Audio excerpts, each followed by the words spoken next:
Assalamualaikum warahmatullahi wabarakatuh. Alhamdulillah, thumma salatu wassalamu ala rasulillah, amma ba'du.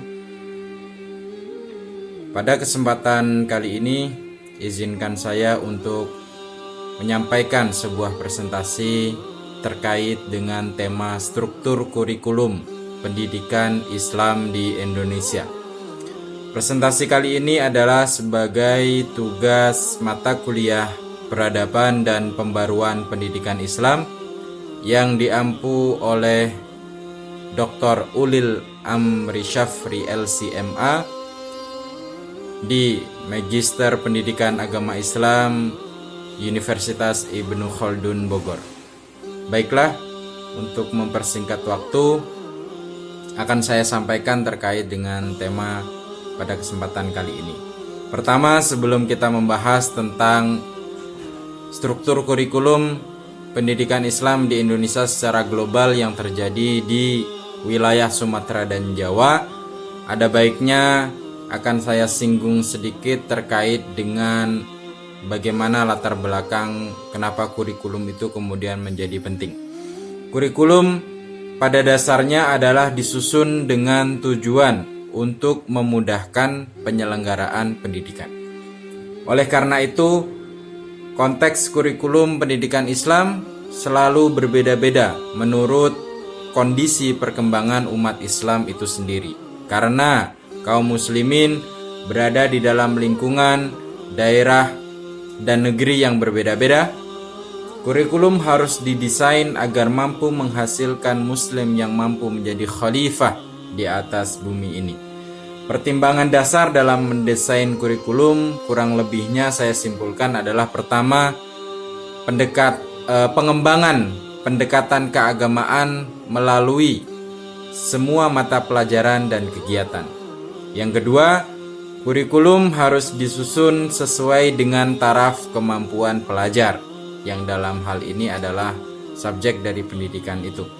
Yang ketiga, kurikulum haruslah disusun berdasarkan prinsip berkesinambungan, berurutan, dan terintegrasi.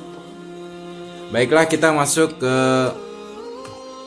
tema yang akan saya sampaikan pada kesempatan kali ini.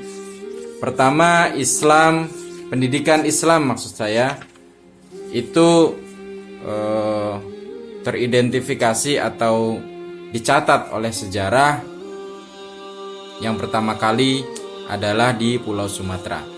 Presentasi kali ini saya mengambil rujukan dari buku Profesor Haji Mahmud Yunus yang berjudul Sejarah Pendidikan Islam di Indonesia. Saya tidak akan terlalu banyak membahas terkait sejarah kelembagaan maupun dinamika yang terjadi dalam lembaga-lembaga pendidikan Islam itu sendiri, tetapi saya hanya akan fokus di dalam struktur kurikulumnya terkait dengan mata pelajaran, kemudian jenjang-jenjang sekolah, dan yang terkait dengan kurikulum itu sendiri. Jika kita berbicara tentang pendidikan Islam di Sumatera, maka yang pertama kali adalah pendidikan Islam di Minangkabau atau di Padang kalau kita mengenalnya sekarang. Tetapi di Minangkabau waktu itu bukan hanya terdiri dari Padang saja. Dan pendidikan Islam pada mula-mulanya itu diidentifikasi di dalam buku ini terjadi beberapa tahun sebelum tahun 1900 Masehi, yang mana pada tahun itu pendidikan Islam hanya berkisar atau hanya meliputi tentang pengajian Al-Quran alias membaca huruf-huruf hijaiyah, kemudian merangkai kalimat sehingga bisa membaca Al-Quran dengan baik dan benar.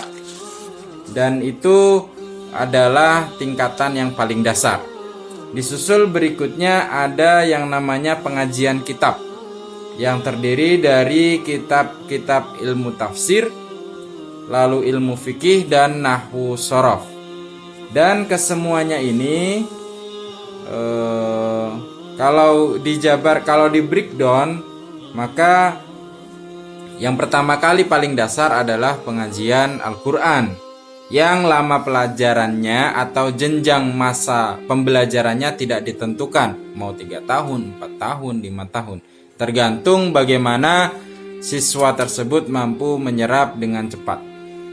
Kemudian pelajarannya diberikan secara talaki, orang per orang. Disusul berikutnya adalah pengajian kitab, dan ini lamanya juga tidak ditentukan, ada yang 10-15 tahun lamanya.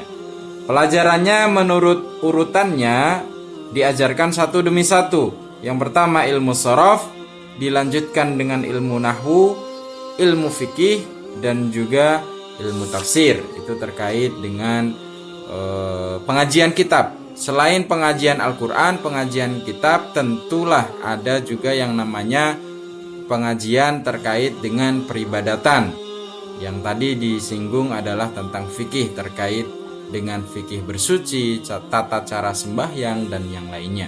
Kitab-kitab yang digunakan pada masa sebelum tahun 1900 Masehi ini adalah kitab-kitab berbahasa Melayu Arab, atau kita kenal dengan pegon, yang kemudian buku-buku ini pun ada sebagian yang ditulis oleh tangan oleh syekh atau guru-guru di masa itu. Sesi berikutnya atau fase berikutnya adalah terkait dengan yang dinamakan masa perubahan yang terjadi dari tahun 1900 sampai tahun 1908. Pada tahun ini ada beberapa perubahan yang walaupun tidak signifikan tetapi cukup membuat perbedaan. Sebabnya adalah banyak guru-guru agama di masa itu yang pergi ke Mekah untuk berhaji, lalu sekaligus menimba ilmu di sana. Dari hasil belajar di Mekah itulah kemudian dibawa kembali ke tanah air, dalam hal ini di Minangkabau, kemudian ditransferkan atau diimplementasikan kepada kurikulum pendidikan di masa itu. Jika di masa sebelum tahun 1900 itu adalah ilmu shorof, nahwu, fikih, dan tafsir, itu hanya dipelajari di satu kitab saja, di masa yang ini sudah dipelajari menjadi masing-masing kitab. Artinya untuk ilmu nahwu itu kitab tersendiri. Misalnya yang dituliskan di buku ini ada Jurumiyah, ada Asmawi, ada Azhari, Qatrun Nada, Alfiyah, Asmuni, dan lain-lain.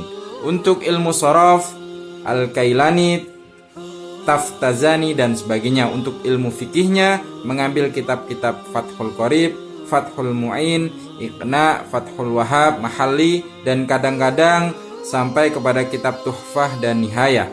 Untuk ilmu tafsir mengambil dari kitab tafsir Jalalain, Baidawi, Khazin, dan sebagainya.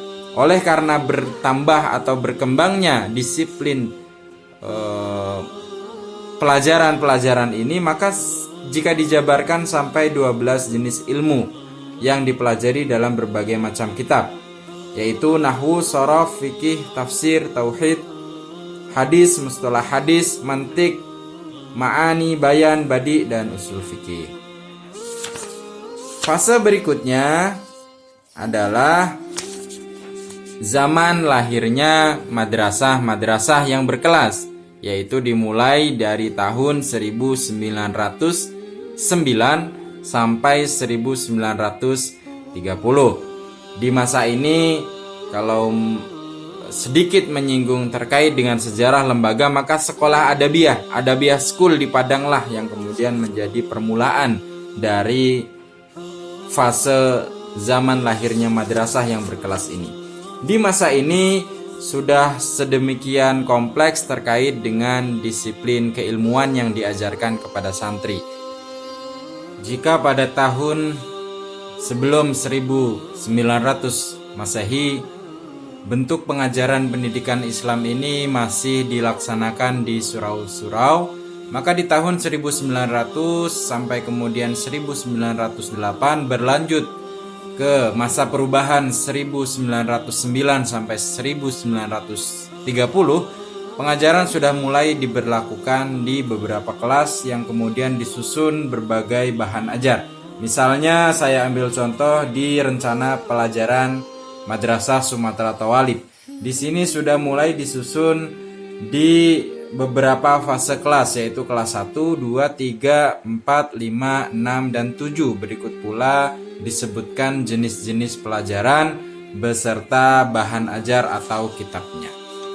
Berlanjut ke fase berikutnya, yaitu fase zaman modernisasi madrasah-madrasah atau pembaharuan madrasah-madrasah yang dimulai dari tahun 1931 sampai 1045 sebelum Indonesia merdeka.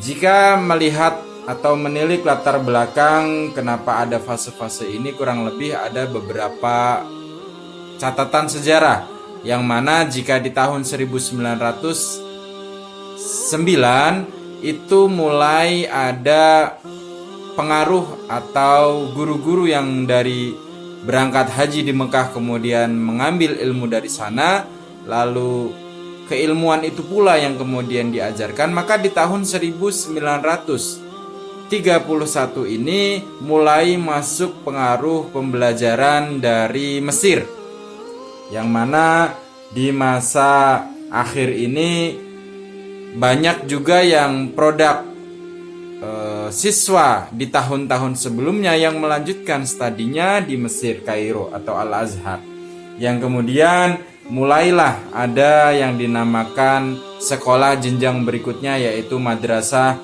Guru Islam atau dinamai juga Sekolah Menengah Islam. Lalu ada Al-Jami'ah Islamiyah, ada Normal Islam, ada Islamic College, dan sebagainya. Dan di rencana pelajaran sekolah guru Islam ini sudah kompleks.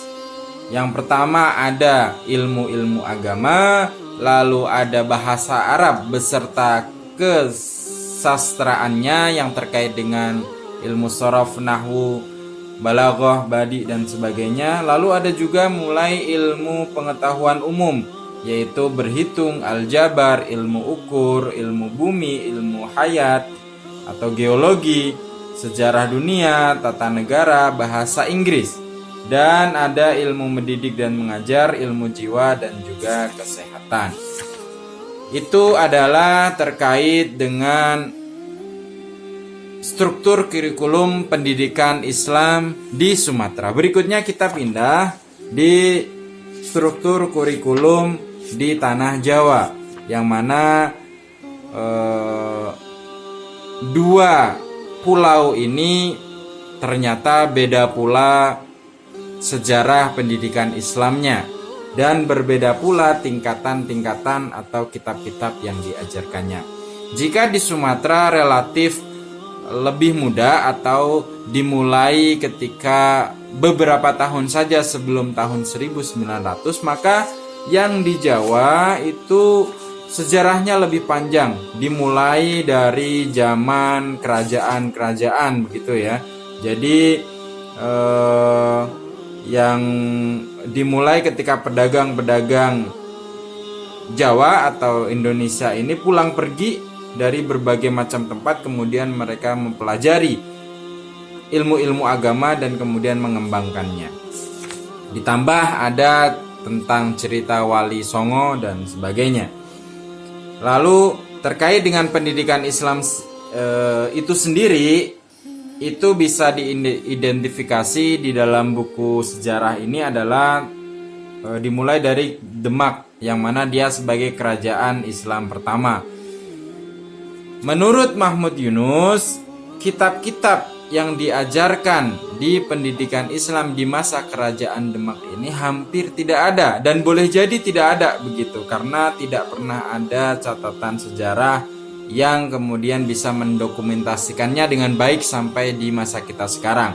Yang ditemukan kitab-kitab agama di masa itu hanya buku primbon yang di dalamnya berisi tentang berbagai macam catatan, baik itu tentang agama, baik itu tentang macam-macam doa, bahkan hal-hal gaib pun ada gitu. Berikutnya zaman Kerajaan Islam Mataram. Di zaman Kerajaan Islam Mataram ini sudah mulai terlihat ada penyusunan kurikulum yang dimulai dari pemisahan-pemisahan yang dilakukan oleh Sultan Agung begitu. Lalu berlanjut ketika zaman ini pula kemudian ada beberapa cara untuk mengajarkan pendidikan Islam itu sendiri. Mulai dikenal ada namanya pengajaran kitab melalui metode sorogan dan juga secara bandungan atau halakoh bagi pelajar-pelajar yang sudah lanjut pelajarannya. Berikutnya mulai ada pembentukan pesantren. Jadi kalau di breakdown dalam bentuk skema susunan pendidikan dan pengajaran Islam pada zaman Sultan Agung Mataram adalah ada yang namanya pengajian Quran, sama seperti yang terjadi di Sumatera begitu ya. Dan ini adalah tingkatan yang paling rendah, hampir sama. Kemudian berikutnya ada pengajian kitab, lalu ada pesantren besar, dan berlanjut yang paling tinggi adalah pesantren takhusus atau keahlian dan perguruan torikot atau tingkat tinggi. Berlanjut ke fase berikutnya yaitu pendidikan dan pengajaran Islam pada zaman penjajahan Belanda. Sama juga yang terjadi di daerah Sumatera. Di zaman Belanda mulai menguasai Indonesia, maka pendidikan Islam kemudian mengalami kemunduran yang luar biasa. Tetapi kemunduran ini nyatanya tidak terlalu begitu banyak berpengaruh, kecuali hanya beberapa hal yang memang tidak leluasa bagi para guru-guru atau kiai di masa itu untuk mengembangkan pendidikan Islam itu sendiri.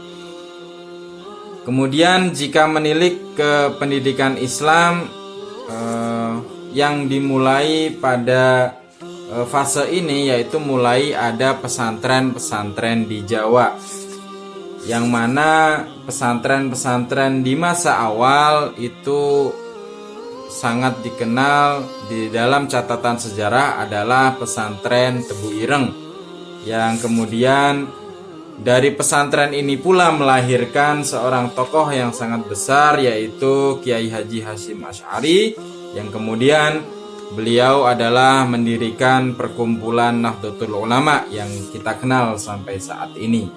Dan dari pesantren Tebu Ireng itu sendiri, maka kemudian kurikulum pendidikan Islam di Jawa secara khususnya kurang lebih mengalami perkembangan yang luar biasa. Jika menilik pada proses atau pembagian kelas di masa itu, yaitu kelas dibagi menjadi 4 macam, yaitu madrasah ibtidaiyah yang lama pelajarannya adalah 6 tahun. Hal ini sedikit berbeda dengan yang terjadi di Minangkabau di masa itu. Lalu ada bagian sanawiyah yang lama pelajarannya adalah 3 tahun, dan ini juga kita adopsi sampai sekarang, 6 tahun MI, 3 tahun MTS. Lalu ada setelah itu adalah bagian mu'alimin, dan ini berbeda dengan yang kita pakai di masa sekarang. Lama pelajarannya adalah 5 tahun. Lalu berikutnya adalah bagian pesantren, yaitu menurut sistem yang dilakukan oleh Kiai Haji Hasyim Asy'ari. Kitab-kitab yang dipakai di tingkatan ibtidaiyah ini adalah kitab-kitab dasar begitu.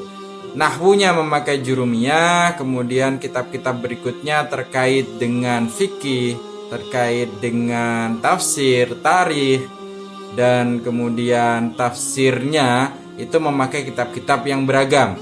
Ada Alfiyah, Safinatun Najah, Safinat Sulamut Taufik, kitab takrib, kemudian ada tarikh Umar Al-Khayyam, Aqidatul Ayyam, Aqidatul Awam, dan sebagainya.